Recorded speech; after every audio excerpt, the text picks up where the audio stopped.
For the last two videos I made, I mentioned Dauntless Vanguard, and someone challenged me to make a deck based on this card because I said that it has memeing potential. So, do you want to play elites but worse? Well, let me introduce you to Cold Vanguards, an internal only deck that lets you summon big units and gives you the opportunity to play more big units after. Here's the deck, the code's in the description, and here's how to play the deck. Mulligan for cards that summon Dauntless Vanguard, keep Spirits Unleashed, and Iceborne Legacy. Keep your units alive, and at the end of the game, buff the whole board with cards like For Demacia and outstat your opponent. So what are you waiting for? Play Legends of Runeterra for free now! In Legends of Runeterra, Nightfall is a very flexible keyword. It can go into multiple different decks such as Nightfall Aggro, Aphelios, Celesbians, or just one-offs in a variety of different decks. We have a total of 3 different champions that use Nightfall, and all of them have separate support packages. Today, we'll be looking at the top 5 WORST Nightfall cards in the game. Do keep in mind, lore is a live update game and this placement might change in the future. And as always, if you enjoyed this type of bite-sized lore content, drop a like, subscribe, and leave a comment. Your active support helps the YouTube algorithm and helps me create more content. Without further ado, my name is Kryn, welcome to my Canadian apartment, and let's get started. Starting off at number 5, we have Lunari Priestess. Lunari Priestess isn't a bad card, in fact it's decent. It's a proactive card that you can play to fish out something you could use later on in a game. The only reason why it's on this list is because it's just skimming the bottom of the barrel. With over 20 Celestial cards you can choose from, it's harder to find the right card for the right scenario with Priestess. Solara Priestess, on the other hand, only has 6 cards you can pick from, which decreases the variability of the invoked selection. It's also noteworthy that Diana Nocturne doesn't have a use for Celestial cards, as it's a fast-paced aggro deck, and Aurelian Soul would rather have Solari Priestess in the free cost spot instead, with Moondreamer being a better Nightfall invoker. But that's why Lunari Priestess is starting us off.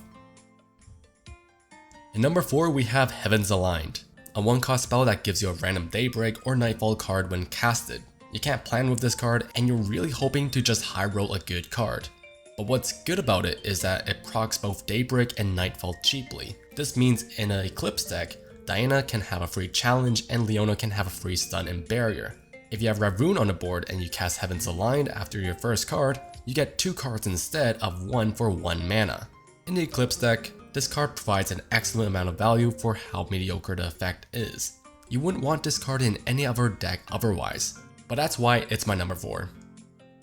Number 3, we have Evershade Stalker. This card was released when Riot was afraid of infinite combos, so they put a restriction on a unit where it can't block. Nowadays, this card is laughably bad. It's a 2/2 ephemeral fearsome unit that can only attack. By itself, it doesn't apply any pressure to your opponent. If your opponent has 2 to 3 blockers, the most you can do with 10 mana is 4 to 6 damage since only a few stalkers can go through your opponent's defense. And after your turn ends, you're wide open since they're ephemeral units. The reason why it's not lower on the list is because there's a few niche decks you can play Evershade Stalker in.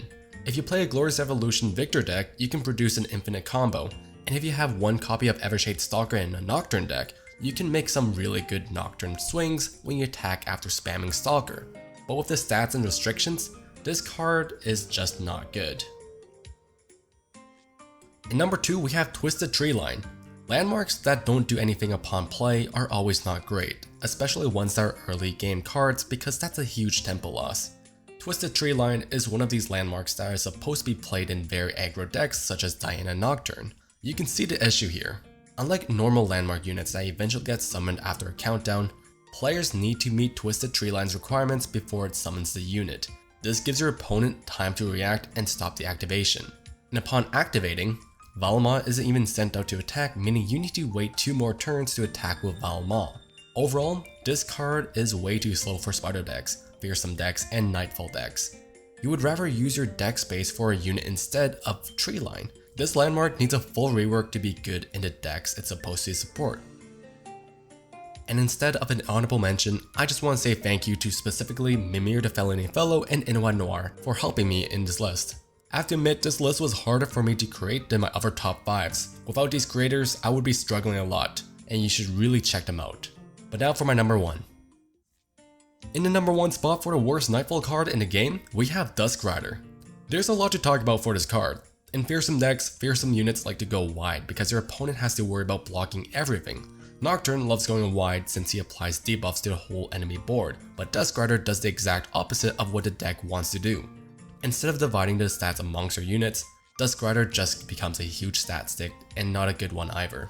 Late into the game when you would be playing Duskrider, there's no point in having Fearsome when your opponent can summon a blocker with at least 3 attack. Duskrider has no relevant protection, it's too slow for Nightfall decks, it can't trade against mid-range attackers, and can I just say, the effect sucks. You can't cheat out Duskrider since Nightfall is an on-play effect, and the card is just really outdated in today's deck building standards. One thing is good though, Duskrider does a decent job as an atrocity target, but it's still my number 1 pick. But that's that. Do you agree with my list? What did I miss? Anyways, I'm Kryn, don't do illegal, don't play Yu-Gi-Oh! Alright, peace.